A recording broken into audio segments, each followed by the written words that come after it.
let's talk Skatefest '03. And I know I know you know where I'm going with this. I have I'm a nerd, and I have a ticket stub here, the Palladium. I don't know if you can see that. What does it say? It says Coheed and Cambria? Simple Plan, Coheed, and then Movielife. You guys made the stub. We made the stub? You made the stub. And then, you ready for this? I still have, 20 years later, the printout from Mass Concerts. H2O. This was downstairs, Palladium, Worcester, Mass. H2O, the Movielife, Piebald, Coheed, and then Simple Plan. So, real quick, for all of you listening in your car, Anthony's holding up set list times and ticket stubs. I know it doesn't translate in an audio medium always, but yeah, that's what he's holding up. There'll be pictures on our socials. So I managed to hang on to this. I remember going to the show. I don't know if you noticed when I held that up, the bands I wanted to see were highlighted, and you guys were highlighted. Just FYI. Cool. So I'll never forget. So your set list time here is 7:30 to 8 o'clock. This was probably around 7:55. You guys are going through your set. Vinny, you're up there on stage. I can't remember if it was the second to last song or the last song. And you're like, we've been the Movielife from Long Island. This will be either the last song or the second to last song we ever play. And I remember looking, I was with my buddy Ed from Boston, and we're like, what the fuck did he just say? What was that? There was no hype about it, nothing. If you're willing to, let's dig into that. Like, what happened? Did you know that was going to happen? Was that a spontaneous, like, fuck this moment, or what was that? Yeah, so we were on a tour. It was the Movielife, Fairweather, who I believe played that day. They did, upstairs, yeah. And the honorary title was opening. Yep. And we were not getting along. This was, we had been on tour for like 3 years straight. None of us knew that we were ever going to get off Long Island in the first place. You know what I mean? Like, we just ended up being a bunch of guys in a van together that were now just together all the time. You know, growing apart, growing our separate ways, fucking sick of each other. And on this tour, we were in a van and nobody was talking to me. I wasn't talking to anybody. And I'm literally sitting next to these guys. Wow. Like, it was really, really shitty. Movielife had a terrible communication problem. And which could have been the next EP. Just real quick, this was pre-smartphone. So, like, you guys were literally sitting next to each other, like no distractions, you know? I think at that time we had like one phone that we would all share. It was like the band phone.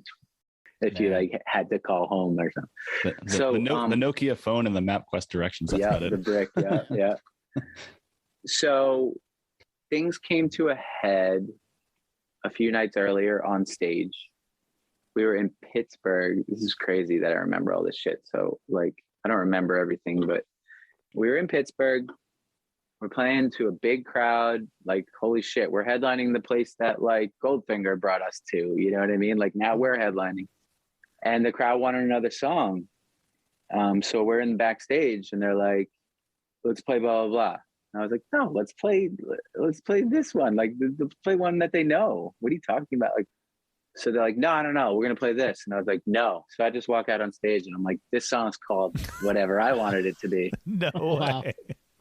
And they got on stage and there was like a very, very like tangible, everybody basically turned their backs and just looked at their amps and turned their backs on me and the crowd.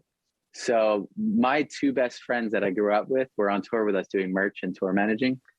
So when I saw that they were like, oh, we're not down, this is like a mutiny, I just took everyone's microphone stands and threw them on the ground.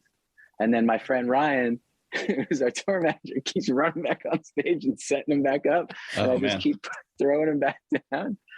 And then the next day we had all right, we got to talk. Blah, blah, blah. We should break up. Everyone's like, fuck yeah, I want to get away from all you guys. Like everybody was just in total agreement that we should break up.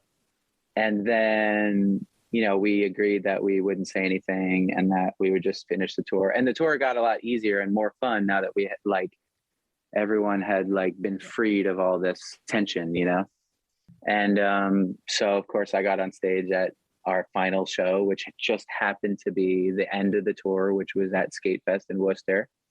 And I did what I wanted to do. And I said, this is the last song we're ever going to play. And that was before Jamestown, and it was the last song on the set. Yep. So all the guys in the band were again like, "Fuck this guy." No way. That's amazing. Yeah. Well, I just mean like we agreed that we weren't going to say anything. We would make an announcement, online or something after the tour. The dust had settled. But I was looking out at a crowd of a few thousand people, many of which were singing along to every word, and I wanted to tell them at that time, so I did. How old were you at this time, roughly? Was it 2003? Yeah, right around then. 23. Yeah, so I mean, looking back at myself at that age, I know that a lot of my friends at that time, these two excluded, are not necessarily still close friends of mine anymore.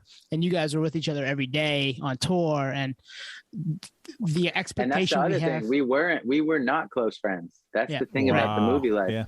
It was like, it wasn't that we weren't enemies or anything, but like it wasn't a band of brothers. Mm-hmm. It was a band of guys that ended up together. Yeah. But like, you don't always stay with the people that you're around at that age, that 22, 23, 26, even. You move on to different parts of your life. And we expect as fans for these bands to stick around for 25 years. And it really isn't the norm. No, it's not. And even if they do, fans are used to seeing like, hey, this isn't everybody that was in the band when I was 16. It's like, yeah, that's how it goes when it's old guys, Yep. Mm-hmm. Yeah, we were younger. Like, we didn't understand that. Now that we're closer to 40 than 35, it's like, yeah, I get that. Like, that makes total sense. Yeah. Like, oh, that guy didn't want to tour. Mm-hmm. Why didn't you break up? Oh, you have kids at home. Oh, my God. How are you going to go on without, one guy that doesn't want to tour anymore? It's like, well, I don't know. If you love something and you want to keep doing it, life is entirely too short to not keep doing what you want to do. Totally.